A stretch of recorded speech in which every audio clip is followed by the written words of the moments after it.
పెళ్ళైన ముసలమ్మ కూడా పరిగెట్టాల్సిందే ఈ డ్రై ఫ్రూట్స్ లడ్డు తింటే. అంత హెల్దీ, హార్ట్ హెల్త్ మంచిది, డైజెషన్ ఇంప్రూవ్ అవుతుంది, స్కిన్ గ్లోయింగ్గా ఉంటుంది, హెయిర్ చాలా బాగుంటుంది.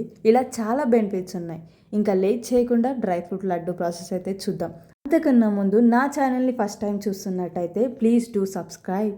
ముందుగా జీడిపప్పు, బాదం పప్పు, పిస్తా పప్పు, sunflower seeds, pumpkin seed, flax seeds అన్నీ కూడా చిన్న చిన్న పీసెస్గా కట్ చేసుకోవాలి. నేను ఇక్కడ అన్నీ 100 గ్రామ్స్ అయితే తీసుకున్నాను. అలా కట్ చేసి పక్కకు పెట్టుకున్నాను. నెక్స్ట్ సీడ్ డేట్స్ అయితే మనం ముందే సీడ్స్ అన్నీ తీసి పెట్టుకోవాలి. ఒకవేళ సీడ్లెస్ డేట్స్ కూడా దొరుకుతాయి, ఏది అవైలబుల్గా ఉంటే అవి తీసుకోండి. నెక్స్ట్ స్టవ్ ఆన్ చేసుకొని కడాయి పెట్టుకొని ఫ్లాక్ సీడ్స్ని అయితే నార్మల్గా లో ఫ్లేమ్లో పెట్టుకొని వేయించుకోవాలి. అదే ప్యాన్లో 2 టేబుల్ స్పూన్ నెయ్యి యాడ్ చేసుకొని డ్రై ఫ్రూట్స్ అన్నిటిని కూడా రోస్ట్ చేసుకోవాలి. లో ఫ్లేమ్లో పెట్టుకొని 5 to 10 minutes వేయించుతూ ఉండాలి. ఇలా ఎంత వేయించితే అంత టేస్టీగా ఉంటుంది. ఇప్పుడు వేయించిన ఫ్లాక్ సీడ్స్ని అయితే పౌడర్ చేసుకొని పక్కా పెట్టుకోవాలి.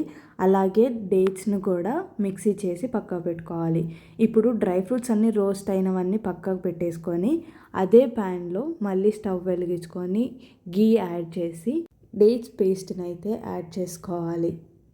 దాన్ని కొంచెం లో ఫ్లేమ్లో కొంచెం సేపు అలా మిక్స్ చేస్తూ ఉండాలి. ఈ డేట్స్ పేస్ట్ని 5 to 10 minutes లో ఫ్లేమ్లో వేయించుతూ ఉండాలి. వేయించాక ఈ డ్రై ఫ్రూట్స్ని అయితే యాడ్ చేసి మంచిగా మిక్స్ చేసుకోవాలి. ముందుగా మనం తీసుకున్న ఫ్లాక్ సీడ్స్ పౌడర్ని దీంట్లో మిక్స్ చేసి మంచిగా మొత్తం కలిసేంతవరకు కలుపుతూ ఉండాలి.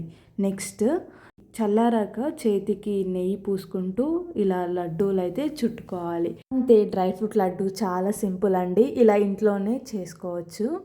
మీరు కూడా ట్రై చేయండి.